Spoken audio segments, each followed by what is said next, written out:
इस रोमांचक कहानी की शुरुआत होती है एक शहर को दिखाते हुए जहाँ के सभी लोग अपनी नॉर्मल जिंदगी गुजार रहे थे। शहर के अंदर एक फेस्टिवल भी चल रहा होता है जिसे कि सभी लोग काफी अच्छे से एंजॉय भी कर रहे थे। लेकिन तभी अचानक शहर के पास ही वाले जंगल में आसमान में से अजीब तरीके का पत्थर नीचे आकर गिर जाता है। ये पत्थर पृथ्वी पर आकर इतनी तेजी से गिरा कि किसी ने भी इसे देखा ही नहीं। पर अब वो मीटेरॉइड अजीब तरीके से बाहर निकलने लगा और उसके अंदर तो कोई चिपचिपी चीज मौजूद होती है। आखिर ये कौन सी डरावनी चीज हो सकती है ये तो हमें कुछ समय में पता चल ही जाएगा। अब हम उसी शहर के अंदर ब्रैट नाम के एक आदमी को देखते हैं जो एक बिजनेसमैन होने के साथ साथ काफी अच्छा इंसान भी था। ब्रैट काफी ज्यादा अमीर होता है, हालांकि उसकी उम्र इतनी ज्यादा नहीं थी, लेकिन ब्रैट दिखने में 50 से 60 साल का बुढ़ा लगता था। ये सब के बावजूद भी ब्रैट ने अपने पैसों के दम पर स्टारला नाम की एक लड़की से शादी कर ली होती है। स्टारला बहुत ही ज्यादा खूबसूरत थी। ब्रैट भी स्टारला को काफी पसंद किया करता था, लेकिन एक दिन अचानक उन दोनों की किसी टॉपिक पर बहस होना स्टार्ट हो गई। ब्रैट तो स्टारला से काफी ज्यादा नाराज हो जाता है, इसीलिए वो अपना ध्यान डाइवर्ट करने के लिए एक क्लब के अंदर आ गया था। वहाँ पर थोड़ा टाइम स्पेंड करने के बाद ब्रैट को ब्रेंडा नाम की एक लेडी मिलती है जिससे बातें करने पर उसे काफी अच्छी फीलिंग आती है। और अब ब्रैट और ब्रेंडा काफी अच्छा समय बिताने के बाद क्लब से बाहर चले गए थे थोड़ी मस्ती करने के लिए। वो दोनों तो एकदम नशे में जंगल के अंदर आ जाते हैं। ब्रैट तो जरा भी नहीं सोच रहा था कि ये सारी चीजें करके वो अपनी वाइफ स्टारला को धोखा दे रहा है। उसे तो अब सिर्फ अपनी जिंदगी के मजे लेने थे। ब्रैट जब ब्रेंडा के साथ जंगल में आकर थोड़ा क्लोज आने लगा तभी उसे अपने साइड में वही छोटा सा मीटेरॉइड दिखाई देता है। ब्रैट तो काफी ज्यादा चौंक गया था उस छोटे से स्ट्रक्चर को देखकर, क्योंकि उस मीटेरॉइड के अंदर जो भी चिपचिपी चीज मौजूद थी वो लिटरली हिल रही होती है। ब्रैट तो ब्रेंडा को साइड में हटाकर उसे पास से देखने चला गया था, पर तभी अचानक उस मीटेरॉइड के अंदर जो भी चिपचिपी चीज मौजूद थी उसके अंदर से एक नुकीली तीर बाहर निकलती है जो डायरेक्टली जाकर ब्रैट की चेस्ट पर लग गई थी। इस अचानक हमले के कारण तो ब्रैट वहीं का वहीं बेहोश हो जाता है। ब्रेंडा ब्रैट को उठाने की बहुत ज्यादा कोशिश कर रही थी, लेकिन शायद उस मीटेरॉइड से निकली हुई नुकीली चीज ने ब्रैट के पूरे बॉडी पर कब्जा करना स्टार्ट कर दिया था। हमें दिखाया जाता है कि वो नुकीली चीज ब्रैट के बॉडी के अंदर घुस गई है और धीरे धीरे उसके दिमाग की तरफ जा रही है। थोड़ी देर के अंदर ही अंदर ब्रैट की पूरी बॉडी एकदम से सुन्न पड़ गई थी। ब्रेंडा डर के मारे जब एक और बार ब्रैट को उठाती है तब ब्रैट के आंखों, कानों, मुंह में से खून निकलना स्टार्ट हो जाता है और ब्रैट का बिहेवियर भी काफी ज्यादा अजीब और डरावना लग रहा था। ब्रैट तो ब्रेंडा से कुछ नहीं कहता और अपने पैरों पर खुद ही खड़ा होकर लड़खड़ाते हुए वहां से जाने लगता है। जंगल में हुए उस इंसिडेंट के बाद ब्रैट के बिहेवियर में काफी ज्यादा चेंजेस आने लगे थे। वो तो अजीब तरीके की चीजें करने लगा था जैसे उसकी बॉडी खुद के कंट्रोल में है ही नहीं। ब्रैट जब घर पर पहुंचा तब स्टारला उसके पास आकर अपनी गलती का एहसास जता रही थी कि उसने तुम पर काफी ज्यादा चिल्ला दिया। इसीलिए स्टारला तहे दिल से ब्रैट से माफी मांग रही थी उसकी गलतियों की वजह से। ब्रैट उस समय अपने कॉन्शियसनेस में था, इसीलिए उसने स्टारला को माफ कर दिया होता है, लेकिन असली खतरा तो अभी शुरू ही होने वाला था। ब्रैट तो डायरेक्टली अब एक सुपरमार्केट में आ जाता है और वहाँ पर रखे गए बहुत सारे मीट के पैकेट्स को खरीद लेता है जिससे कि वो चोरी चुपके अपने घर पर लेकर आ गया था। बात यही नहीं खत्म होती। ब्रैट ने तो जब अपने पालतू कुत्ते को भी भौंकते हुए देखा तब वो अपने ही कुत्ते को जाकर जान से मार देता है। ब्रैट पता नहीं क्यों यही सारी अनजान चीजें अपने घर के बेसमेंट में जमा कर रहा था। उसने तो अपने बेसमेंट के अंदर एक अजीब तरीके का शेल्टर बना लिया होता है जिसके अंदर जाकर वो अजीब तरीके की बॉडी मूवमेंट्स करता था। ब्रैट की ये हरकतें तो पूरी तरीके से किसी खतरनाक जानवर जैसी लग रही थी और दरअसल ये सारी चीजें उस खतरनाक पैरासाइट की वजह से हुई होती हैं जो ब्रैट के बॉडी के अंदर मौजूद है। वही ब्रैट के बॉडी पर कंट्रोल करके उसे ये सारी चीजें करने पर मजबूर कर रही थी। हालांकि जब स्टारला को पता चला कि ब्रैट ने बेसमेंट के दरवाजे पर लॉक लगा दिया है तब वो ब्रैट से पूछने लगी कि आखिर बेसमेंट में क्या मौजूद है, लेकिन ब्रैट यहाँ पर नहीं चाहता था कि स्टारला अंदर जाए, इसीलिए उसने बहाना बना दिया होता है कि वो उसकी बर्थडे पार्टी के लिए एक बहुत ही अच्छा सरप्राइज प्लान कर रहा है। स्टारला भी इस बात से खुश हो गई थी, इसीलिए वो बेसमेंट के अंदर जाती ही नहीं। यहाँ जैसे जैसे दिन बीतते जा रहे थे ब्रैट के बॉडी में अचानक कुछ चेंजेस आने लग जाते हैं, जैसे कि जंगल में मौजूद उस एस्टेरॉइड के अंदर से जो चीज निकलकर ब्रैट के बॉडी में दाखिल हुई थी उस पूरे जगह पर खून के अजीब तरीके के धब्बे आने लग जाते हैं। ब्रैट के बॉडी की पूरी चमड़ी उसी खतरनाक पैरासाइट की वजह से खराब होती जा रही थी, यानी कि वो पैरासाइट जो ब्रैट के दिमाग तक पहुंच चुका है वो उसकी पूरी बॉडी को कंट्रोल करना चाहता है। हद तो तब हो गई जब कुछ दिनों के अंदर ही अंदर ब्रैट के छाती में से दो अजीब तरीके के एलियन वाले टेंटिकल बाहर निकल रहे थे। ब्रैट को अजीब तरीके की फीलिंग आ जाती है अपनी वाइफ स्टारला को देखकर और उसका अब मन चाहने लगा कि वो अपनी तरफ वाइफ को भी कन्वर्ट कर दे। बट ब्रैड जैसे ही ऐसा करने गया तभी अचानक उसके सबकॉन्शियस माइंड से आवाज आती है कि उसे अपनी वाइफ स्टारला को जरा भी चोट नहीं पहुंचानी थी। इसीलिए ब्रैड उस सिचुएशन में खुद को संभालता है और घर से बाहर निकल जाता है। लेकिन उसे किसी न किसी का तो शिकार करना ही था, इसीलिए ब्रैड घर से बाहर निकलकर डायरेक्टली उसी लड़की के पास चला गया था जिसका नाम ब्रेंडा होता है। ये वही शादीशुदा लेडी थी जो कि ब्रैड से क्लब के अंदर मिली होती है। ब्रैड तो अब ब्रेंडा के साथ घर के अंदर चला गया था काफी मस्ती करने के लिए, लेकिन ब्रेंडा को जरा भी अंदाजा नहीं होता कि उसके साथ क्या होने वाला है। वो दोनों जैसे ही एक दूसरे के पास आते हैं तभी ब्रैड के बॉडी में से दोनों टेंटिकल निकलकर ब्रेंडा के पेट के अंदर घुसकर छेद करने लगे थे। ब्रेंडा तो इन सारी चीजों के अंदर तड़पने के सिवा और कुछ भी कर ही नहीं पाती। वहीं ब्रैड जिसके बॉडी के ऊपर पैरासाइट ने कंट्रोल कर लिया होता है, वो ये सारी चीजें देखकर काफी खुश हो रहा था, जैसे कि उसे अपनी दिन की खुराक मिल रही हो। ब्रैड तो इसी तरीके से ब्रेंडा को भी अपनी तरह इन्फेक्टेड कर देता है। इसके कुछ दिनों बाद ब्रैड के शरीर में चेंजेस काफी ज्यादा बढ़ गए थे। वो तो अब कोई नॉर्मल इंसान की तरह दिख ही नहीं रहा था। ब्रैड जब घर पर मौजूद था तब उसकी बुरी हालत को स्टारला देख लेती है, जो ये हालत देखकर पूरी तरीके से दंग रह गई थी। ब्रैड तो नॉर्मल इंसानों की तरह बिल्कुल भी नहीं दिख रहा था। स्टारला इन सारे जवाब में कहती है कि तुम्हें अपने डॉक्टर को दिखाना चाहिए, शायद ये कोई इन्फेक्शन हो सकता है। लेकिन ब्रैड स्टारला को झूठ मूठ का कह रहा होता है कि शायद मुझे बहुत सारी मक्खियों ने काट लिया है, जिससे कि मेरी त्वचा काफी ज्यादा फूल चुकी है। मैंने डॉक्टर से भी प्रिस्क्रिप्शन ले लिया होता है और दवाई लगाने पर कुछ दिनों के अंदर अंदर मैं ठीक भी हो जाऊंगा। हालांकि ब्रैड ये सारे बहाने बनाकर स्टारला को डाइवर्ट कर रहा होता है उसके मेन रीजन की वजह से। अब हमें पता चला कि शहर के अंदर भारी मात्रा में कुत्ते, बिल्लियां और जानवर लापता होने लगे हैं। उन सभी जानवरों के कई सारे पोस्टर्स चारों तरफ लगाए जा रहे थे, लेकिन किसी को अंदाजा भी नहीं था कि उन सभी के पालतू जानवर तो अब मर चुके हैं। और ये काम किसी और का नहीं बल्कि ब्रैड का था। ब्रैड ही होता है जो अपने आसपास के सभी पालतू जानवरों को मारकर एक जगह इकट्ठा कर रहा था। ताज्जुब की बात ये थी कि ये सारा इकट्ठा किया गया मांस ब्रैड खुद नहीं खाता, बल्कि उसने तो ये सारी चीजें ब्रेंडा के लिए जमा करके रखी होती हैं। दरअसल जब ब्रैड ने ब्रेंडा के बॉडी के अंदर अपने दोनों टेंटिकल्स घुसाए थे, तब ब्रैड के बॉडी में मौजूद पैरासाइट ने अपने कई सारे छोटे छोटे अंडे ब्रेंडा के बॉडी में डाल दिए होते हैं, जिससे कि अब ब्रेंडा कुछ समय के अंदर अंदर उन सभी पैरासाइट्स को जन्म देगी, जो कि आगे चल के और दूसरे लोगों को भी कंट्रोल करेंगे। ब्रैड ने तो इसीलिए ब्रेंडा को अपने बेसमेंट में छुपा कर रखा था, जिससे कि वो वहीं पर अपने पैरासाइट बच्चों को जन्म दे। ब्रैड ने तो सुपरमार्केट से जो भी मांस और जानवरों की डेड बॉडीज इकट्ठा की थी, उन सभी चीजों को ब्रेंडा ही खा रही होती है, जिससे कि उसकी बॉडी को पावर मिले और पैरासाइट के बच्चे काफी अच्छी तरीके से बढ़े। ब्रेंडा पूरी तरीके से इन्फेक्टेड होकर इतना ज्यादा भूखी हो जाती है कि वो मांस पे मांस खाने लगी थी। ब्रैड एक पैरासाइटिक फादर की तरह उसकी सारी नीड्स को पूरा कर रहा होता है। अब पुलिस वाले जानवरों के इतने वांटेड होने की केसेस सुनकर चारों तरफ निगरानी रखने लगे होते हैं। उन्हें यह भी पता चला था कि ब्रेंडा 2-3 दिनों से मिल ही नहीं रही है, इसीलिए अब कुछ पुलिस ऑफिसर ब्रेंडा के घर के यहाँ आकर आसपास के लोगों से पूछताछ करने लगे थे। पुलिस वाले तो स्टारला के पास आकर उससे पूछताछ करना स्टार्ट कर देते हैं, लेकिन स्टारला को तो सच्चाई का खुद ही नहीं पता होता। और रियलिटी तो ये थी कि स्टारला इतने दिनों से ब्रैड के रूप में एक खतरनाक पैरासाइटिक एलियन के साथ रह रही थी। हालांकि कुछ काम लायक इन्फॉर्मेशन ना मिलने के कारण वो पुलिस ऑफिसर स्टारला को इस बारे में इन्फॉर्म करके वहां से चले जाते हैं। अब यहाँ से जाकर स्टारला को अपने हस्बैंड ब्रैड के ऊपर थोड़ा सा शक होने लगा, लेकिन स्टारला जैसे ही अपने घर के अंदर जाती है तभी उसे खिड़की के बाहर उसका हस्बैंड ब्रैड दिखाई दे रहा था। और इतने दिनों बाद जाकर ब्रैड का शरीर एकदम अजीब तरीके का बन जाता है। वो किसी भी एंगल से इंसान तो लग ही नहीं रहा था। स्टारला तो ब्रैड की ये हालत देखकर बहुत ही ज्यादा डर गई थी। ब्रैड तो अब अंदर आने की कोशिश करने लगा होता है, इसीलिए स्टारला ने तुरंत ही पुलिस वालों को कॉल लगाया और उनसे मदद की मांग की। हालांकि स्टारला का कॉल तो कनेक्ट हो गया था, लेकिन तभी ब्रैड जो कि आधा पैरासाइट में कन्वर्ट हो चुका था, वो खिड़की तोड़कर डायरेक्टली स्टारला को पकड़ लेता है। अब यहाँ से ब्रैड का दिमाग अपने कंट्रोल में नहीं था।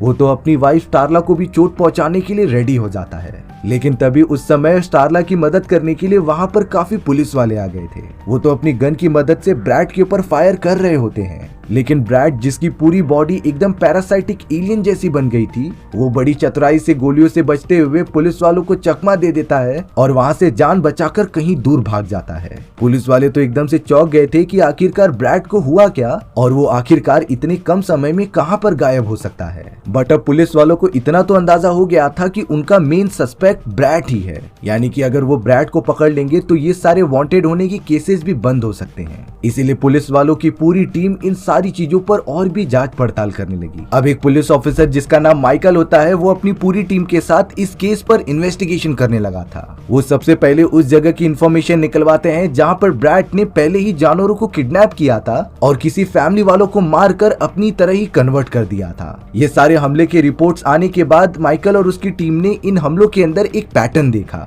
और इसी पैटर्न के हिसाब से माइकल अंदाजा लगाता है कि आज रात ब्रैट जरूर बैन नाम के एक फैमिली मेंबर के ऊपर हमला करेगा जो उनके घर के पास ही में रहा करता था। बैन की तो छोटी सी फैमिली में 3 लड़कियां थी और एक उसकी वाइफ थी और शायद ब्रैट उन्हीं के फैमिली के ऊपर हमला करेगा। ये सारी बातें क्लियर होने के बाद माइकल अपने कुछ साथियों के साथ बैन के घर के पास चला जाता है पहरा देने के लिए। वो सब वेट करने लगे थे अब ब्रैट के वहां पर आने का जिससे कि वो उसे पकड़ सके, लेकिन कई घंटे बीतने के बाद भी वहां पर कोई आता नहीं। बट अब अचानक जंगल के अंदर से हलचल होने लगी और ये और कोई नहीं बल्कि ब्रैट ही होता है जिसका पूरा शरीर अब एलियन पैरासाइट में कन्वर्ट हो चुका था। ब्रैट इतना खौफनाक दिख रहा होता है कि पुलिस ऑफिसर्स उसके पास जाने से डर रहे थे। ब्रैट की तो चमड़ी एकदम बदल चुकी होती है और उसके हाथ और पैर बड़े बड़े टेंटिकल्स बन चुके थे, यानी कि जो खतरनाक पैरासाइट ब्रैट के बॉडी में मौजूद होता है उसने लगभग पूरा बॉडी पे कंट्रोल पा लिया था और अब शायद ब्रैट सामने आने वाले किसी को भी नहीं छोड़ेगा। माइकल और उसकी पूरी टीम गन लेकर ब्रैट के ऊपर लगातार हमला करने लग जाती है। उन्हें लग रहा था कि लगातार गोलियां चलाने की वजह से ब्रैट मारा जाएगा, लेकिन ये उनकी सरासर गलतफहमी थी।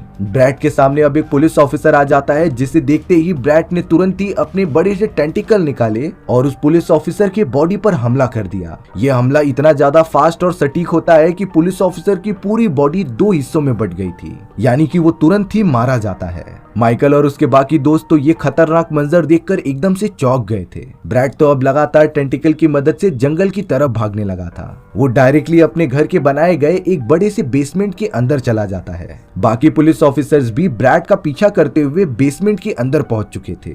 वहां जाते ही सभी लोग काफी शॉक हो गए थे क्योंकि उस जगह पर और कोई नहीं बल्कि ब्रेंडा मौजूद थी जिसका साइज पहले से काफी बड़ा हो चुका होता है। माइकल और उसकी टीम तो समझ ही नहीं पाते कि ब्रेंडा की ये हालत कैसे हो गई। दरअसल ब्रेंडा के पेट में बहुत सारे पैरासिटिक एलियन के बच्चे पल रहे होते हैं, इसीलिए उन्हें पोषण प्रोवाइड करने के लिए ब्रेंडा को काफी सारी डेड बॉडीज और मीट खाना पड़ रहा था। और ताज्जुब की बात ये थी कि वो अभी भी भूखी होती है। स्टारला भी माइकल और बाकी पुलिस ऑफिसर्स के साथ बेसमेंट में आ गई थी, लेकिन अब अगले ही मोमेंट में ब्रेंडा जो इतनी बड़ी हो चुकी होती है उसकी पूरी बॉडी ही फट गई थी और अब उसके पेट में जितने भी पैरासिटिक एलियन के बच्चे होते हैं वो भारी मात्रा में बाहर निकलने लग जाते हैं। ये पैरासिटिक एलियन तो लाखों की मात्रा में बाहर निकल रहे होते हैं जो देखते ही देखते आसपास की जगहों पर फैलने लग गए थे। सिर्फ इतना ही नहीं, ये पैरासिटिक एलियन के बच्चे वहां पर मौजूद जितने भी पुलिस ऑफिसर्स थे उनकी बॉडी पे चिपककर मुंह के अंदर घुस जा रहे थे और ऐसा करने पर पुलिस ऑफिसर्स भी पैरासिटिक एलियन के कब्जे में हो जाएंगे। सेम इसी तरीके की मदर पैरासाइट ने ब्रैट के बॉडी में इंटर किया था जो उसके दिमाग पर काबू करके उसे भी एक एलियन क्रिएचर में कन्वर्ट कर देती है। माइकल और स्टारला तो कैसे भी उन एलियन से बचकर अपने मुंह पर हाथ रख ले रहे थे जिससे कि एलियंस को उनकी बॉडी में घुसने का रास्ता ही नहीं मिलता। कुछ ही देर के अंदर अंदर वो सारे छोटे एलियंस चारों तरफ फैल गए थे और जमीन के अंदर घुस गए थे। जहां भी उन्हें जगह मिल रही थी वो वहां जाकर इंसानों को इन्फेक्टेड करते।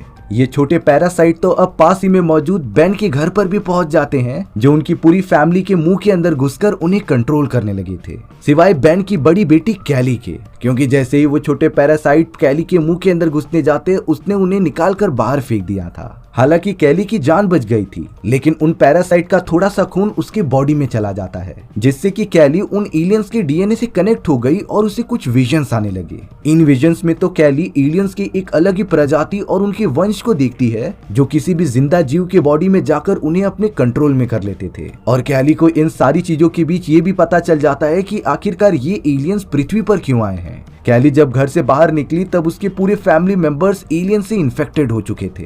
हालांकि छोटे छोटे एलियंस अभी भी कैली पर हमला कर रहे होते हैं, लेकिन कैली कैसे भी वहां से भागते हुए पुलिस ऑफिसर माइकल के पास आ जाती है। माइकल तो कैली को लेकर जल्द से जल्द वहां से सेफ जगह पर चला गया था और अब वो छोटे पैरासाइट इंसानों के बॉडी में जाकर उन्हें ज़ॉम्बीज की तरह कंट्रोल करने लगे थे। भारी मात्रा में शहर के अंदर मौजूद लोग इन्फेक्टेड होकर चारों तरफ बुरी तरीके से तबाही मचाने लग जाते हैं। ये सारे छोटे छोटे पैरासाइट पैरासाइट जो इस तरीके से लगातार बढ़ते जा रहे थे वो कहीं न कहीं ब्रैड से कनेक्टेड होते हैं, क्योंकि ब्रैड के बॉडी में जो पैरासाइट मौजूद था वो उनका मेन पैरासाइटिक एलियन होता है, जिसकी वजह से ही वो छोटे छोटे पैरासिटिक एलियन उसकी कमांड मान रहे थे और लोगों के बॉडी में लगातार जाके उन्हें कंट्रोल कर रहे थे। अब एक गाड़ी के अंदर कैली, स्टारला, माइकल सभी लोग बैठकर एक सेफ जगह पर जाने लगते हैं, क्योंकि काफी ज्यादा रात हो चुकी थी और इस समय बाहर निकलना खतरे से खाली नहीं होता। यहाँ कैली जो बहुत ही ज्यादा डरी थी वो माइकल को बताती है कि मुझे रियलिटी पता है कि ये सारे एलियंस यहाँ पर क्यों और कैसे आए हैं, क्योंकि कैली ने कहीं न कहीं उस एलियन के विजन्स को देख लिया था जो बहुत ही ज्यादा खौफनाक होते हैं। कैली के हिसाब से ये सारे पैरासिटिक एलियन दूर कहीं ब्रह्मांड के एक प्लैनेट से आए थे और उन पैरासाइट्स ने उस प्लैनेट को भी पूरी तरीके से डिस्ट्रॉय कर दिया था। उन एलियंस को अब एक नए प्लैनेट की तलाश थी जहाँ पर वो अपनी कॉलोनी बना सके,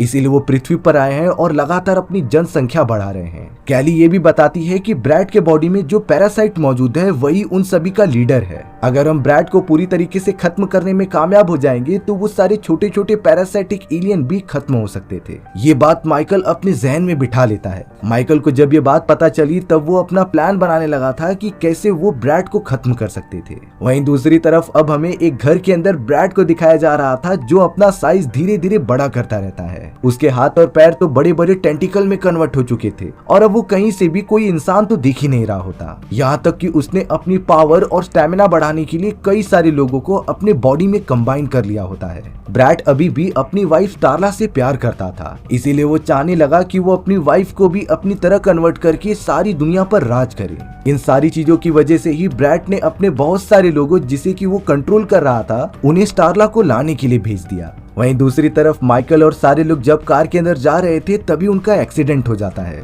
और अब ब्रैड द्वारा भेजे गए वो सारे लोग स्टारला को पकड़कर अपने साथ लेकर आने लगे थे। माइकल तो चाहकर भी स्टारला को बचा नहीं पा रहा था। वो सभी लोग जो ब्रैड के कंट्रोल में थे वो स्टारला को सही सलामत घर में लेकर आते हैं और स्टारला की बॉडी को अच्छे से साफ करके उसे अच्छे कपड़े पहनाने लग जाते हैं। स्टारला पूरी तरीके से अनकॉन्शियस थी, लेकिन जब थोड़ी देर बाद स्टारला होश में आती है तब वो अपने आप को एक घर के अंदर पाती है और किसी ने तो उसे एक नया कॉस्ट्यूम भी पहना कर रखा था। स्टारला बिल्कुल भी नहीं समझ पाती कि आखिर उसके साथ हो क्या रहा है। वो तो जल्दबाजी में उठकर घर के नीचे की तरफ आने लगी। तभी वहाँ मौजूद सारे लोग जो कि पैरासाइट से इन्फेक्टेड हो चुके थे वो लिटरली स्टारला का नाम पुकार रहे होते हैं। फिर बाद में पता चला कि ब्रैड ही उन सभी को ये सारी चीजें करने पर फोर्स कर रहा है, क्योंकि ब्रैड अब चाहता था कि वो अपनी वाइफ स्टारला को भी अपने बॉडी के अंदर संभाले। स्टारला जब हिम्मत करके घर के दूसरे कोने में जाती है तब उसे वहाँ पर ब्रैड दिखाई देता है जो कि पैरासाइट की वजह से एक खौफनाक क्रिएचर में कन्वर्ट हो चुका था। ब्रैड का साइज तो इतना ज्यादा बढ़ जाता है कि उसने अपने पूरे टेंटिकल की मदद से आधे से ज्यादा घर को कवर कर लिया था।